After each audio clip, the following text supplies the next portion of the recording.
നമസ്കാരം. മിസ്റ്റർ അമിത്ഷാ, ഒരു നാട് തേങ്ങുമ്പോൾ അവിടെ നടന്ന ദുരന്തത്തിൽ നിന്നും ശ്രദ്ധ തിരിക്കുന്ന തരത്തിൽ താങ്കൾ ഉയർത്തിയ വിഭജന ശ്രമം അത്യന്തം അപലപനീയമാണെന്ന് പറയാതെ വയ്യ. പല കാര്യങ്ങളിലും വസ്തുതാവിരുദ്ധമായ തള്ളൽ നടത്തി ശീലമുള്ള താങ്കളിൽ നിന്നും ഒരു ദുരന്ത ഭൂമിയെ വീണ്ടും പിളർക്കുന്നൊരു പ്രസ്താവനയുണ്ടായത് അത്യന്തം ഹീനമായി പോയി. വയനാട്ടിലെ ഉരുൾപൊട്ടൽ സംബന്ധിച്ച് ബുധനാഴ്ച പാർലമെന്റിൽ നടന്ന ശ്രദ്ധ ക്ഷണിക്കൽ പ്രമേയത്തിന്മേലുള്ള ചർച്ചയിൽ കേന്ദ്ര ആഭ്യന്തരമന്ത്രി അമിത്ഷാ ഇന്ത്യയിലെ കാലാവസ്ഥാ മുന്നറിയിപ്പ് സംവിധാനങ്ങളെക്കുറിച്ചും ദുരന്തത്തിന് മുമ്പ് കേരള സർക്കാരിനെ അറിയിക്കാൻ അവ എങ്ങനെ ഉപയോഗിച്ചുവെന്നതിനെ കുറിച്ചും നിരവധി അവകാശവാദങ്ങൾ ഉന്നയിച്ചിരുന്നു.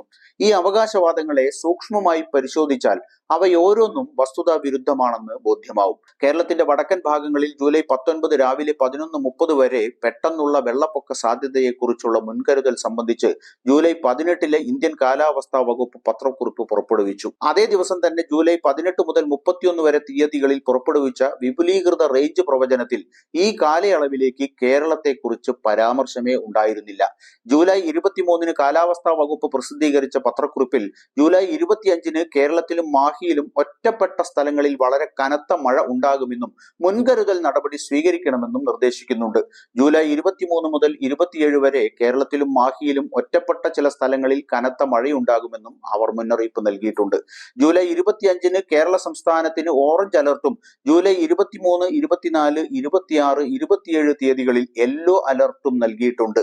ജൂലൈ 25 പ്രസിദ്ധീകരിച്ച പത്രക്കുറിപ്പിൽ അടുത്ത 5 ദിവസങ്ങളിൽ കേരളത്തിലും മാഹിയിലും ഇടിമിന്നലോട് കൂടിയതോ നേരിയതോ മിതമായതോ ആയ മഴയ്ക്ക് സാധ്യതയുണ്ടെന്നും ഒറ്റപ്പെട്ട കനത്ത മഴയ്ക്ക് സാധ്യതയുണ്ടെന്നും പറയുന്നു. IMDയുടെ പത്രക്കുറിപ്പിൽ ജൂലൈ 29 കേരളത്തിലും മാഹിയിലും ഒറ്റപ്പെട്ട സ്ഥലങ്ങളിൽ അതിശക്തമായ മഴയ്ക്ക് സാധ്യത പ്രവചിച്ച് ഓറഞ്ച് അലർട്ട് പ്രഖ്യാപിച്ചിരുന്നു.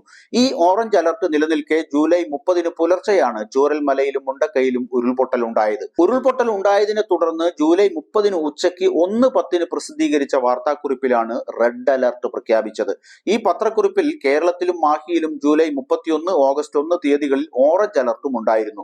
തിരുവനന്തപുരത്തെ IMDയുടെ കാലാവസ്ഥാ നിരീക്ഷണ കേന്ദ്രം ജൂലൈ 26 മുതൽ ഓഗസ്റ്റ് 1 വരെ കേരളത്തിൽ സാധാരണ മഴയേക്കാൾ കൂടുതലായി പ്രവചിച്ചുവെങ്കിലും ഒരു അപായ മുന്നറിയിപ്പും നൽകിയില്ല. ഇങ്ങനെയാണ് കാര്യങ്ങൾ എന്നിരിക്കെ ജൂലൈ 26 കേരളത്തിൽ 20 സെന്റിമീറ്ററിൽ കൂടുതൽ മഴ പെയ്യുമെന്നും ഉരുൾപൊട്ടലിന് സാധ്യതയുണ്ടെന്നും മുൻകൂർ അറിയിപ്പ് നൽകിയിട്ടുണ്ടെന്നാണ് അമിത്ഷാ രാജ്യസഭയിൽ പറഞ്ഞത്.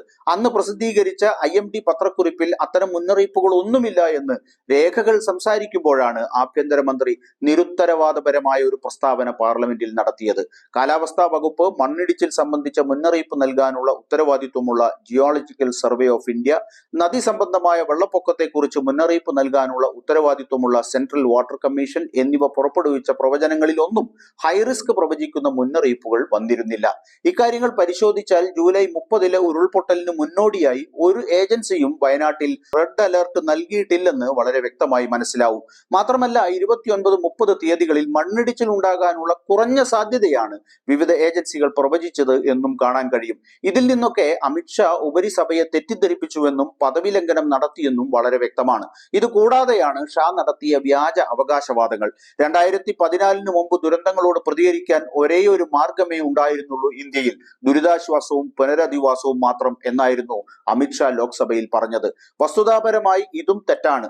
രാജ്യത്തിന്റെ മൺസൂൺ പ്രവചന ശേഷികൾ മെച്ചപ്പെടുത്തുന്നതിനായി 2012 ഇന്ത്യ ദേശീയ മൺസൂൺ ദൗത്യം സ്ഥാപിച്ചു. ഭൗമശാസ്ത്ര മന്ത്രാലയത്തിന്റെ കണക്കനുസരിച്ച് MM-1 എന്ന് വിളിക്കപ്പെടുന്ന ആദ്യഘട്ടം 2017 വിജയകരമായി പൂർത്തിയാക്കി. മിഷന് കീഴിലുള്ള പ്രവർത്തനങ്ങൾക്കുള്ള ബജറ്റ് വിഹിതം 2024 ഗണ്യമായി കുറയ്ക്കുകയാണ് കേന്ദ്ര സർക്കാർ ചെയ്തത്. 2023 680 കോടി വകയിരുത്തിയിരുന്നുവെങ്കിൽ അത് ഈ വർഷം 550 കോടിയായി വെട്ടിക്കുറച്ചു. ലോകത്തിലെ ഏറ്റവും ആധുനിക മുൻകൂർ മുന്നറിയിപ്പ് സംവിധാനം 2014 ശേഷം ഈ രാജ്യത്ത് സ്ഥാപിച്ചു എന്ന് ഷാ അവകാശപ്പെട്ടതിലെ പൊള്ളത്തരവും ഇതിൽ നിന്ന് വ്യക്തമാവുകയാണ്. ലോകത്തിലെ ചില രാജ്യങ്ങൾക്ക് മാത്രമേ ദുരന്തങ്ങൾ സംഭവിക്കുന്നതിന് 7 ദിവസം മുമ്പ് പ്രവചിക്കാൻ കഴിയൂ. 7 ദിവസം മുമ്പ് ദുരന്തം പ്രവചിക്കാനും അത് പരസ്യമാക്കാനും കഴിയുന്ന ചുരുക്കം ചില രാജ്യങ്ങളിൽ ഒന്നാണ് ഇന്ത്യ എന്നൊക്കെ തള്ളിയ അമിത്ഷാ ലോക്സഭയിൽ ഉന്നയിച്ച ഈ അവകാശവാദത്തിനും സൂക്ഷ്മതയില്ല എന്ന് കാണാൻ കഴിയും. ഐക്യരാഷ്ട്രസഭയുടെ ഡിസാസ്റ്റർ റിസ്ക് ആൻഡ് റിഡക്ഷൻ ഓഫീസിന്റെ 2023 2023 മൾട്ടി ഹസാർഡ് മുൻകൂർ മുന്നറിയിപ്പ് സംവിധാനങ്ങളുടെ ആഗോള നില റിപ്പോർട്ട് പറയുന്നത് അത്യാധുനിക പ്രവചനങ്ങൾക്കൊപ്പം ഉഷ്ണമേഖലാ പ്രദേശങ്ങളുമായി ബന്ധപ്പെട്ട അപകട സാധ്യതകൾ, ഒരു പ്രത്യേക സ്ഥലത്തേക്കുള്ള ചുഴലിക്കാറ്റുകൾ കരയിലേക്ക് വീഴുന്നതിന് 3 മുതൽ 5 ദിവസം മുമ്പ് മാത്രമേ അപ്ഡേറ്റ് ചെയ്യാനാകൂ എന്നാണ്.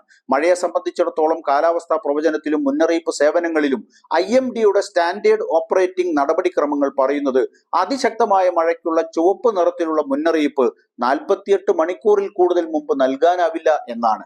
ഇതും അമിത്ഷായുടെ അവകാശവാദത്തിന് വിരുദ്ധമാണ്. 20 സെന്റിമീറ്ററിൽ കൂടുതൽ മഴ പെയ്യുമെന്നും ഉരുൾപൊട്ടലിന് സാധ്യതയുണ്ടെന്നും ജൂലൈ 26-ന് കേരളത്തിന് മുൻകൂർ മുന്നറിയിപ്പ് നൽകിയിരുന്നതായി അമിത്ഷാ അവകാശപ്പെട്ടതും കളവാണെന്ന് ഇതോടെ സ്ഥിരീകരിക്കപ്പെടുകയാണ്. അതിശക്തമായ മഴയുടെ കൃത്യമായ സ്ഥാനവും തീവ്രതയും പ്രവചിക്കുന്ന കാര്യത്തിൽ ഇന്ത്യക്ക് മാത്രമല്ല ലോകമെമ്പാടുമുള്ള മറ്റ് പ്രവചന സംവിധാനങ്ങൾക്കും തെറ്റുപറ്റാറുണ്ടെന്ന് വിദഗ്ധർ സമ്മതിക്കുന്നുണ്ട്.